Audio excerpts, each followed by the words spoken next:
चीर का एक अर्थ होता है दोष।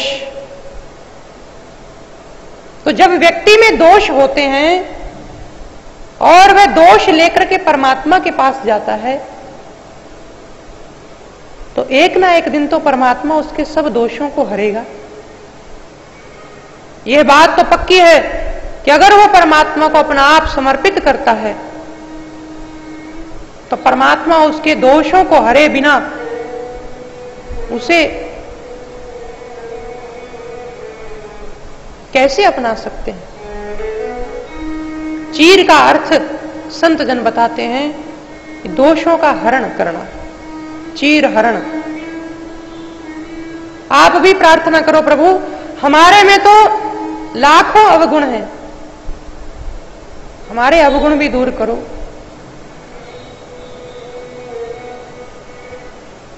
सूरदास जी ने तो यहां तक प्रार्थना कर दी कि मौसम कौन कुटिल खल कामी, जिस तन दियो ताही बिसरायो, जैसे शुकर ग्रामी, भरी भरी उदर विषय को धायो। जैसे एक सुअर गंदगी में अपने मुंह को मारता है, हे हरि हम भी इस संसार रूपी गंदगी में लिप्त हो रखे हैं, हमें आप उबारो प्रभु। हम मानते हैं कि मुझसे बड़ा कोई कुटिल नहीं, कामी नहीं, लेकिन एक बात सच है कि यदि कोई बछड़ा गाय के पेट से जन्म लेता है और फिर जन्म लेने के बाद वह पूरी गंदगी से लिपटा होता है, वह बछड़ा गंदगी गाय के पेट से ही लाया है।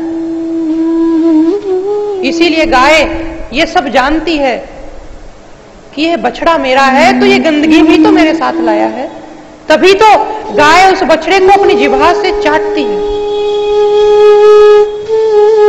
परमात्मा अपने भक्त के दोष नहीं देख सकते, वे कभी अलग अलग तरह की कठिनाइयां दे करके, अलग अलग तरह के अनुभव करा करके हमारे दोषों को दूर करते हैं। कभी कभी हम जीवन में बहुत आदी हो जाते हैं किसी चीज के, कोई सुख का आदी हो जाता है, किसी को यश सुनना अच्छा लगने लग जाता है,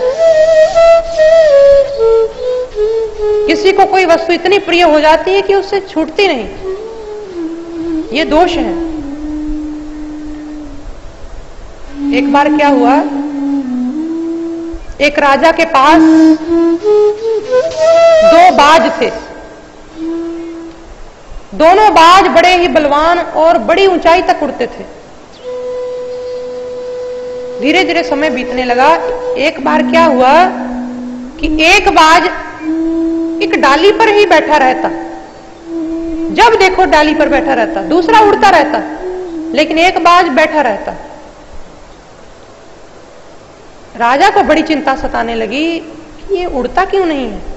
राजा उसे उड़ाने की बड़ी कोशिश करता, लेकिन वो फिर बैठ जाता। उसने वैद्य को बुलाया, वैद्य ने जांच की, लेकिन कोई रोग भी नहीं था। क्या करे? राजा ने लोगों से पूछा, भाई कोई जानता है इसका मर्ज क्या है, इसको क्या दिक्कत हुई है? सबने कहा लाओ हम देखते हैं। बाज को उड़ाने की कोशिश की, वो बाज फिर आकर के उसी डाली पर बैठ जाता, जरा सा उड़ता फिर बैठ जाता। थक गए सब लोग। एक दिन एक किसान आया, कहा राजन लाओ मैं तुम्हारे बाज को उड़ा देता हूं।